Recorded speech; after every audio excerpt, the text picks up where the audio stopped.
Salam, saudara yang terkasih di dalam Tuhan Yesus, puji Tuhan. Hari ini kita bertemu kembali dalam renungan STT Senpol Bandung.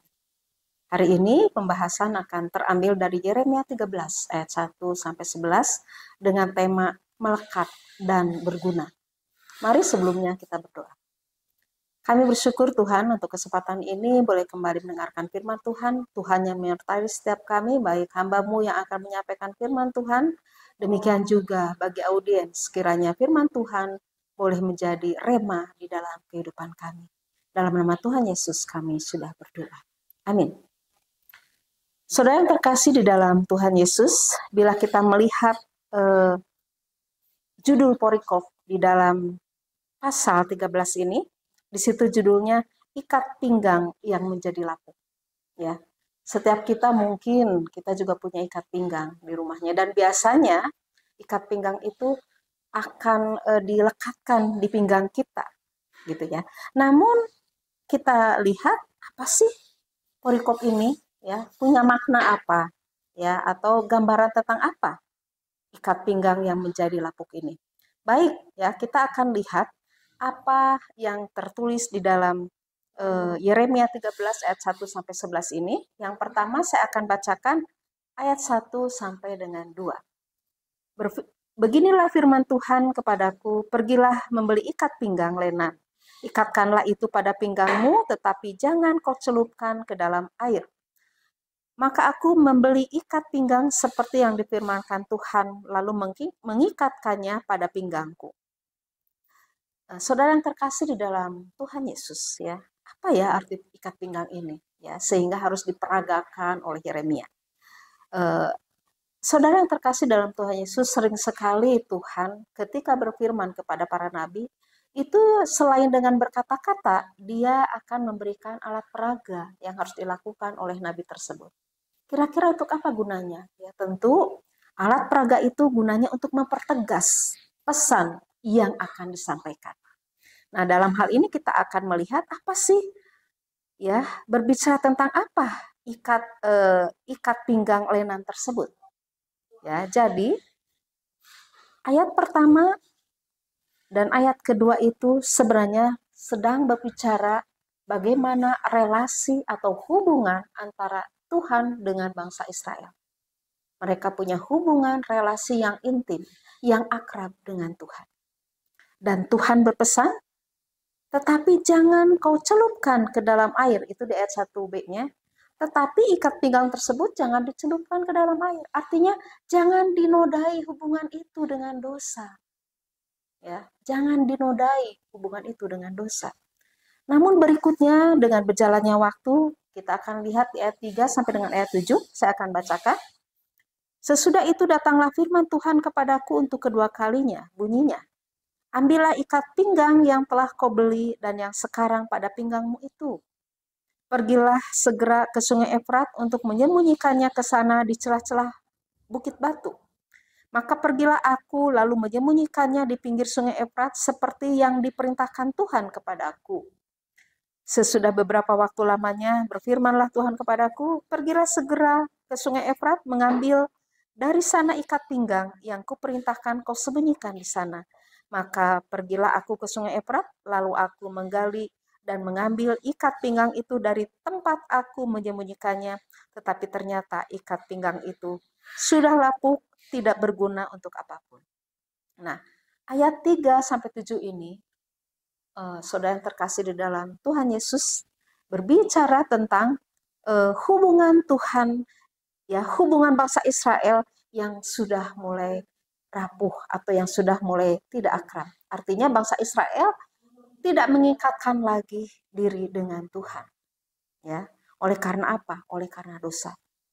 Hubungan itu sudah dinodai oleh dosa sehingga dia tidak mengikatkan diri lagi dengan Tuhan. Dan mengenai hal itu ada di dalam ayat 10. Ya, saya akan bacakan ayat 10. Bangsa yang jahat ini yang enggan mendengarkan perkataan-perkataanku, yang mengikuti kedegilan hatinya dan mengikuti Allah lain untuk beribadah dan sujud menyembah kepada mereka, akan menjadi seperti ikat pinggang ini yang tidak berguna untuk apapun. Ya, jadi kita melihat bahwa dengan berjalannya waktu ternyata mereka akhirnya berselingkuh ya dengan kata lain dari Tuhan ya. Mereka bangsa yang jahat ini yang enggan mendengarkan perkataan-perkataanku, yang mengikuti kedegilan hatinya dan mengikuti Allah lain untuk beribadah dan sujud menyembah kepada mereka ya, sehingga akan menjadi seperti ikat pinggang ini yang tidak berguna untuk apapun ya. Jadi hubungan yang begitu indah dengan Tuhan akhirnya dinodai oleh dosa. Dosanya apa? Yaitu mengalihkan perhatiannya kepada Allah-Allah lain di sekitar mereka ya. Makanya di situ dikatakan ya, tentu itu juga menjadi perlambang atau perumpamaan ketika ketika Yeremia disuruh pergi lagi mengambil ikat pinggang yang sudah disembunyikan di pinggir sungai Efrat ya, disuruh diambil lagi, itu menunjukkan bahwa atau menggambarkan bahwa mereka sudah menodai hubungan itu dengan berjalannya waktu ya. Oleh apa? Oleh keinginan mereka sendiri untuk menjauh dari Tuhan ya, untuk mengikuti Allah lain dan mengikuti kedegilan hati mereka. Mungkin Bapak Ibu sudah membaca bagaimana kedegilan hati bangsa Israel. Padahal sekali lagi bahwa hubungan mereka awalnya akrab dan intim dengan Tuhan. Ya, hal itu sebagaimana yang tertulis di dalam ayat 11. Sebab seperti ikat pinggang melekat pada pinggang seseorang, demikianlah tadinya segenap kaum Israel dan segenap kaum Yehuda kulekatkan kepadaku, demikianlah firman Tuhan, supaya mereka itu menjadi umat, menjadi ternama, terpuji dan terhormat bagiku, tetapi mereka itu tidak mau mendengar. Ya, jadi kita sudah melihat tadi ada kontradiksi ya, awalnya bangsa Israel itu akrab dengan Tuhan ya, begitu intim dengan Tuhan hubungannya, namun ternyata oleh karena kedegilan hatinya akhirnya dia terpikat oleh Allah-Allah lain ya, atau oleh ilah yang ada di sekitar mereka, dan mereka mulai melepaskan diri dari hubungan intim dengan Tuhan. Nah, saudara yang terkasih di dalam Tuhan Yesus, pertanyaannya, apakah keadaan Israel tersebut masih relevan dengan kita orang percaya pada zaman modern ini? Kira-kira masih relevan tidak? Ya, tentu masih sangat relevan. Ya, sering kita juga sebagai anak Tuhan yang seharusnya dekat intim dengan Tuhan, ya bahkan kita sudah diselamatkan oleh Dia, seharusnya kita punya hubungan yang intim dengan Tuhan, tidak terbawa oleh arus zaman ini. Namun sering orang percaya juga demikian, percaya kepada Tuhan, namun juga kita mengagungkan ilah-ilah lain ya, atau Allah lain di sekitar mereka. Ya mungkin bukan lagi berhala yang terbuat dari patung, namun ilah lain itu ya mungkin berbicara tentang hobi kita yang melebihi penyembahan kita kepada Tuhan. Gadget juga terkadang ya, itu yang menjadi mamon dalam hidup kita. Kemudian sering kita juga keputusan kita, pemikiran kita, kebiasaan-kebiasaan kita, pekerjaan kita lebih kepada mengandalkan keinginan sendiri, tidak dihubungkan dengan apa sih yang menjadi kehendak Tuhan. Sehingga akhirnya kita larut di dalamnya, terbawa oleh sekitarnya, oleh keadaan sekitarnya, oleh zaman ini. Harusnya zaman ini adalah tantangan buat kita yang harus dihadapi dengan baik sebagai garam dan terang. Kita harus menggarami, kita harus menerangi zaman ini, bukan kita terimbas di dalam.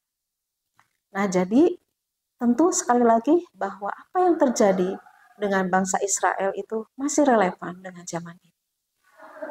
Oleh karena itu, saudara yang terkasih di dalam Tuhan Yesus, bagaimana sebaiknya kita menghadapi zaman ini supaya kita tetap berkenan di hadapan Tuhan, supaya kita tetap berkenan di hadapan Tuhan dan seturut dengan apa, hidup seturut dengan firman-Nya.